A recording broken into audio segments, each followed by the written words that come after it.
وہ نجد سے نہیں آیا، وہ کسی دارالعلوم سے نہیں آیا، جو کچھ بغداد میں ہے وہ عطائے مصطفیٰ ہے۔ مصطفیٰ نے عطا کیا، بغداد میں آ پائے، بغداد سے یہ پیغام چلا ہندوستان کی سرزمین تک پہنچا۔ حضرات قرآن ارشاد فرماتا ہے وَلَكُنَّ الْإِنسَانَ لَفِي خُسْرٍ إِلَّا الَّذِينَ آمَنُوا، کامیاب ہیں وہ لوگ جو ایمان لے آئے۔ ایمان لانا یہ ہے کیا؟ یہ مومن ہونا کتنا کٹھن مرحلہ ہے، کتنا کٹھن مرحلہ ہے۔ ہم نے تاریخ کے حوالے سے اس بات کو سمجھا نہیں، اور کوشش کم سے کم ہم یہ کریں اس بات کو سمجھیں کہ آج ہم جس سید الاولیاء پیران پیر غوث اعظم رضی اللہ تعالی عنہ کی نسبت سے یہ محفل منعقد ہے، آپ دیکھیں یہ کیسے مومن تھے۔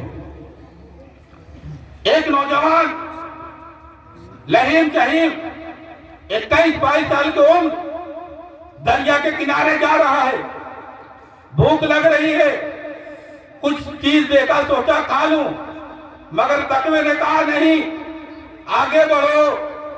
ایک وقت ایسا آیا کہ لگتا تھا کہ وہ زمین پر گر جائیں گے، شریعت اسلامیہ نے کہا کچھ کھا لو، کیونکہ جب جان جانے کا خطرہ ہو، علماء کرام موجود ہے، ایسی صورت میں بقدر ضرورت جینے کی جتنے قطروں سے جتنے گھونٹ سے ہم جی سکتے ہیں، شراب بھی پینے کی اجازت ہے، مگر یہ نوجوان چلا جا رہا ہے دریا کے کنارے، پیاس کی شدت ہے، بھوک تڑپا رہی ہے، مگر کچھ کھانے کو مل رہا ہے تو سوچ رہی ہے مال میرا نہیں ہے۔ ایک وقت ایسا بھی آتا ہے کہ آپ زمین کے اوپر گر جاتے ہیں، کچھ دیر کے بعد ہوش آتا ہے، آپ جب ہوش میں آتے ہیں تو کیا ہی دیکھا کہ دریا میں ایک سیب بہتا ہوا نظر آ رہا ہے۔ یہ واقعہ بہت مشہور ہے مگر انداز جدا ہے۔ ایک سیب دریا میں دیکھا، بھوک بہت دیر لگی تھی، اٹھا کر کے کھا لیا۔ جیسے ہی کھانا تھا ماتا ٹھنکا، ماتے نے کہا ارے مال تمہارا نہیں، اور جو مال تمہارا نہیں تو کھایا کیسے؟ یہ حق تم کو کس نے دیا؟ جب تقوی نے جھجوڑا، فتوی نے کہا چلے گا، تقوی نے کہا نہیں چلے گا، اب کیا ہوگا؟ کھا تو لیا ہے، یہ پیٹ میں چلا گیا ہے، یہ معدے میں چلا گیا ہے، اب کیا کیا جائے؟ کہا جا رہا تھا جانب شرق، اب مغرب کی طرف جا رہا ہوں، کیونکہ یہ اسی کی طرف جس طرف سے دریا کا پانی بہہ رہا تھا آپ اسی طرف ہو لیتے ہیں۔ آتے آتے ایک جگہ دیکھا کہ کچھ سیب کے درختوں کی شاخیں دریا کے پانی سے دستی ہوئی تھی، اسے مل رہی تھی۔ بعد میں جاتے ہیں، کہاں کوئی ہے؟ آواز دے رہے ہیں کوئی ہے؟ اتنے میں ایک ضعیف العمر معمر شخص نکلتے ہیں۔ کہا بیٹا کیا بات ہے؟ آخر تم کیوں آوازیں دے رہے ہو؟ کوئی ماجرا ہے؟ کوئی وجہ ہے؟ کہا ہاں بابا، بات یہ ہے کہ میں نے آپ کا ایک سیب شاید آپ ہی کرا ہوگا، مجھے بھوک کی پیاس تھی، میں بہت زیادہ بھوکا تھا، پیاس شدت کی تھی، میں نے وہ سیب کھا لیا ہے، اب گناہوں کی تلافی کرنے کے لیے آ گیا ہوں، اگر آپ مجھے معاف کر دے تو میں کل اللہ کی بارگاہ میں گرفت سے بچ جاؤں گا۔ وہ بھی شخص اللہ کے بزرگ بندے تھے، آپ پہچان لیا، کہا سنو ایسے معاف نہیں ہوگا۔